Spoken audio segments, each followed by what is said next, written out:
Everyone, welcome to my another mini vlog. তোমাদের সাথে আজকে আমি আমার নানু বাড়িতে বিকাল থেকে ইফতার পর্যন্ত একটা ছোট ভিডিও শেয়ার করব। তো প্রথমেই আমার বিকেলবেলার কাজই হচ্ছে গাছগুলোতে খুব সুন্দরভাবে পানি দেওয়া, অ্যান্ড আমি সেটাই করছিলাম। গাছগুলোতে পানি দেওয়ার পরে আমি দেখলাম যে ফুলগুলো অনেকগুলো শুকিয়ে গেছে, গোলাপ ফুল, সেগুলোই আমি ফেলিয়ে দিচ্ছিলাম।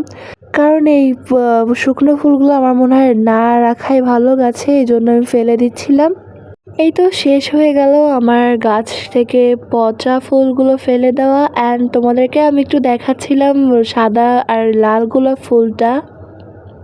তারপরে আমি গাছেরটা ঠিক করে আমি ছাদের একপাশে একটু বসেছিলাম টুল নিয়ে, অ্যান্ড দেন যেহেতু আসরের ওয়াক্ত হয়ে গেছিলো এই জন্য আমি চলে আসলাম নামাজ পড়ার জন্য। অ্যান্ড নামাজ কমপ্লিট করে আমি মোমো বানালাম। যেহেতু আমার হাতের মোমোটা সবাই অনেক বেশি পরিমাণে পছন্দ করে, এই জন্য আমি মোমো বানাইছি।